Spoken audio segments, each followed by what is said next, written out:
আসসালামু আলাইকুম ওয়া রাহমাতুল্লাহ। প্রিয় দর্শক, ইস্তেগফারের অনেক দাম। আর এই রমজান মাসে যদি আপনি আজকের ভিডিওর এই ইস্তেগফারগুলো পাঠ করেন তাহলে তো আরো বেশি দাম। কারণ রমজান মাসে একটি নেক করলে 70 গুণ বেশি সওয়াব পাওয়া যায়। এই পবিত্র রমজান মাসে আপনি এই ছোট্ট 10টি ইস্তেগফারকে করার মতো অভ্যাস করে নিন।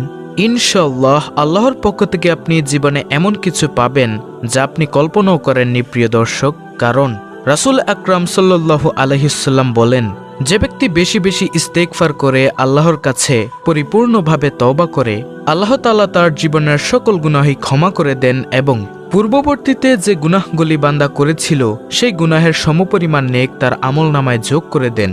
তো আজকের ভিডিওতে আমি আপনাদের সাথে এমন 10টি ইস্তেগফার নিয়ে আলোচনা করব যে ইস্তেগফারগুলো আপনি পাঠ করে আপনার জীবনকে রাঙিয়ে নেবেন ইনশাআল্লাহ। ইনশাআল্লাহ। নবীজির সাহাবী আবু মুসা আশআরী রাদিয়াল্লাহু তাআলা আনহু বলেন, আমাদের মধ্যে 2টি জিনিস ছিল, তার মধ্য থেকে একটি জিনিস চিরদিনের জন্য হারিয়ে গেছে, আর সেটা হলো আমাদের মধ্য থেকে রাসূলুল্লাহ সাল্লাল্লাহু আলাইহি ওয়াসাল্লামের উপস্থিতি, যেটা আর জীবনে কোনোদিন নবীজি সাল্লাল্লাহু আলাইহি ওয়াসাল্লাম আমাদের কাছে আসবেন না। আর আরেকটি জিনিস রয়ে গেছে, আর সেটা হলো ইস্তেগফারের আমল। আর এই ইস্তেগফারের আমলও যেদিন হারিয়ে যাবে, করার মতো কোনো লোক থাকবে না, সেদিন আমাদের ধ্বংস অনিবার্য। প্রিয় দর্শক, তাই আমরা চাই না আমাদের ধ্বংস অনিবার্য হোক। আমরা এই পবিত্র রমজান মাসে অথবা রমজান মাস ছাড়াও পুরোটি বছর ধরে এই 10টি ইস্তেগফার পাঠ করব ইনশাআল্লাহ। তাহলে চলুন একে একে প্রত্যেকটি ইস্তেগফারের সাথে আপনাদের পরিচয় করিয়ে দিই। সর্বপ্রথম ইস্তেগফার হলো সবচেয়ে ছোট্ট ইস্তেগফার, আর সেটা হলো আস্তাগফিরুল্লাহ, আস্তাগফিরুল্লাহ। নবীজির সাহাবীরা বলেন, রাসূল সাল্লাল্লাহু আলাইহি ওয়াসাল্লাম প্রত্যেক ফরজ সালাতের পর আস্তাগফিরুল্লাহ 3 বার বলতেন। মিশকাত শরীফের হাদিস। তাই প্রিয় দর্শক, আপনি যদি চান যে নবীজি সাল্লাল্লাহু আলাইহি ওয়াসাল্লামকে অনুসরণ অথবা অনুকরণ করবেন, তাহলে অবশ্যই ফজরের 2 রাকাত ফরজ, জোহরের 4 রাকাত ফরজ, আসরের 4 রাকাত ফরজ, মাগরিবের 3 রাকাত ফরজ ও এশার 4 রাকাত ফরজ সালাতের পর আপনিও আস্তাগফিরুল্লাহ 3 বার পাঠ করবেন ইনশাআল্লাহ। এতে নবীজি সাল্লাল্লাহু আলাইহি ওয়াসাল্লামকে অনুসরণ ও অনুকরণ করা হয়ে যাবে। দ্বিতীয় নম্বর ইস্তেগফার হলো আস্তাগফিরুল্লাহ ওয়া আতুবু ইলাইহি। এটির অর্থ হলো, আমি আল্লাহর ক্ষমা প্রার্থনা করছি এবং তার দিকেই ফিরে আসছি। এই ইস্তেগফারটি প্রতিদিন 70 অথবা 100 বার পড়া উত্তম। রাসূল সাল্লাল্লাহু আলাইহি ওয়াসাল্লাম প্রতিদিন 70 বারেরও অধিক তওবা ও ইস্তেগফার করতেন। বুখারী শরীফের হাদিস। তাই আমরাও আস্তাগফিরুল্লাহ ওয়া আতুবু ইলাইহি এই ছোট্ট ইস্তেগফারটি বেশি বেশি পরিমাণে পাঠ করব ইনশাআল্লাহ। তৃতীয় নম্বর ইস্তেগফারটি হলো রব্বিগফিরলি ওয়া তুব আলাইয়া ইন্নাকা আনতাত তাওয়াবুর রহিম। এই ইস্তেগফারটির অর্থ হলো, হে আমার প্রভু, আপনি আমাকে ক্ষমা করুন এবং আমার তওবা কবুল করুন। নিশ্চয়ই আপনি মহান তওবা কবুলকারী, করুণাময়ী। রাসূল সাল্লাল্লাহু আলাইহি ওয়াসাল্লাম মসজিদে বসে এক বৈঠকেই এই দোয়া 100 বার পড়েছেন। আবু দাউদ, ইবনে মাজাহ, তিরমিজি, মিশকাত। তাই প্রিয় দর্শক, যদি নবীজি সাল্লাল্লাহু আলাইহি ওয়াসাল্লামকে অনুসরণ ও অনুকরণ করতে চান, তাহলে অবশ্যই রব্বিগফিরলি ওয়া তুব আলাইয়া ইন্নাকা আনতাত তাওয়াবুর রহিম এই ইস্তেগফারটি বেশি বেশি পরিমাণে পাঠ করুন। চতুর্থ নম্বর ইস্তেগফার হলো আস্তাগফিরুল্লাহাল্লাযী লা ইলাহা ইল্লা হুয়াল হাইয়ুল কাইয়্যুম ওয়া আতুবু ইলাইহি। এটির অর্থ হলো, আমি ওই আল্লাহর কাছে ক্ষমা চাই যিনি ছাড়া প্রকৃতপক্ষে কোনো মাবুদ নেই, তিনি চিরঞ্জীব, চিরস্থায়ী এবং তার কাছেই তওবা করে ফিরে আসি। দিনের যে কোনো ইবাদত বন্দেগী তথা ক্ষমা প্রার্থনার সময় এভাবে তওবা ইস্তেগফার করা। হাদিসের মধ্যে এসেছে, এইভাবে তওবা ইস্তেগফার করলে আল্লাহ তাআলা তাকে ক্ষমা করে দিবেন, যদিও সে যুদ্ধক্ষেত্র থেকে পলায়নকারী হয়। আবু দাউদ, তিরমিজি, মিশকাত। পঞ্চম নম্বর ইস্তেগফার আমল হলো সাইয়্যিদুল ইস্তেগফার পড়া। রাসূল সাল্লাল্লাহু আলাইহি ওয়াসাল্লাম বলেন, যে ব্যক্তি সকালে একবার সাইয়্যিদুল ইস্তেগফার পাঠ করলো, সে যদি সন্ধ্যা হওয়ার আগেই মারা যায় তবে সে জান্নাতি হবে। আবার কোনো ব্যক্তি যদি সন্ধ্যাবেলা একবার সাইয়্যিদুল ইস্তেগফার পাঠ করলো, সে যদি সকাল হওয়ার আগেই মারা যায় তবে সেও জান্নাতি হবে।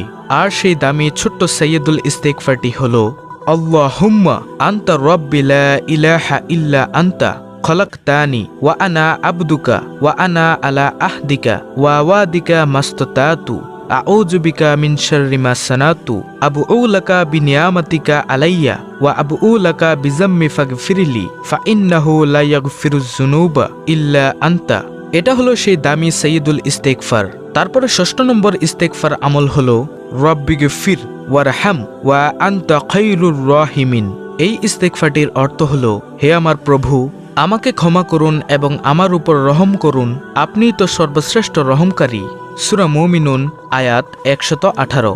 ৭ম নম্বর ইস্তেগফার হলো, অন্য হাদিসে এসেছে রাসূল সাল্লাল্লাহু আলাইহি ওয়াসাল্লাম বলেন, আল্লাহর শপথ, নিশ্চয়ই আমি প্রতিদিন ৭০ বারেরও অধিক আল্লাহর কাছে ক্ষমা চাই এবং তওবা করি।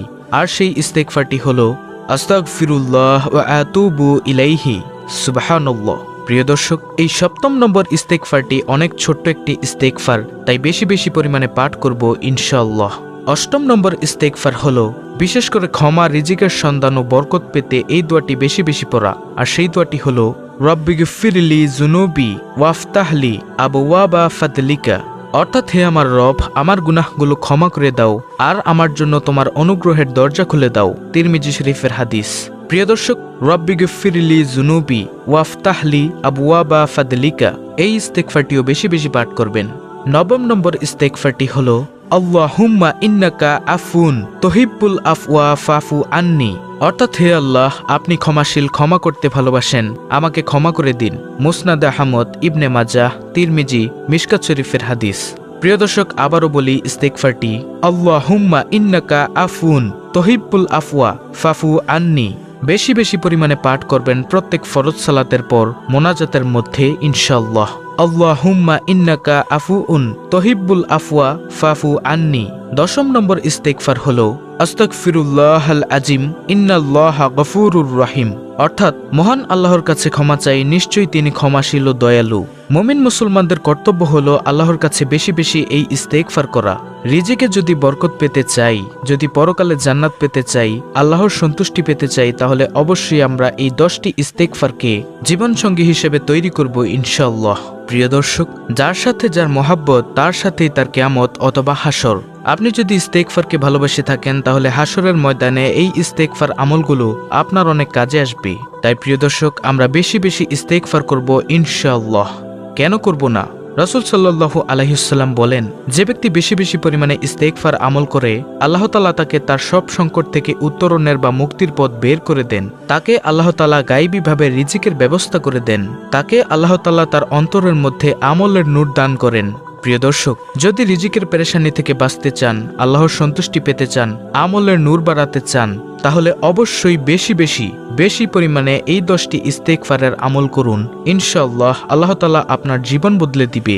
যদি দুনিয়া ও আখিরাতের কল্যাণ চান, তাহলে অবশ্যই আজ থেকে আর কৃপণতা নয়, এই পবিত্র মাহে রমজানকে আমরা রাঙিয়ে নিব আমলের ধারায়। প্রিয় দর্শক, আসুন এই 10টি ইস্তেগফারকে আমরা জীবনের সাথে আমরা আমলে পরিপূর্ণ করে নিই। তাহলেই আল্লাহ তাআলা আমাদের জীবনের গুনাহগুলোকে ক্ষমা করে দিবেন। কারণ যে ব্যক্তি বেশি বেশি পরিমাণে ইস্তেগফার করে, আল্লাহ তাআলা তার প্রতি খুশি, নবী করিম সাল্লাল্লাহু আলাইহি ওয়াসাল্লামও তার প্রতি খুশি। আল্লাহ রাব্বুল আলামিন আমাদের সকলকে এই 10টি ইস্তেগফারের আমল করার তৌফিক দান করুন।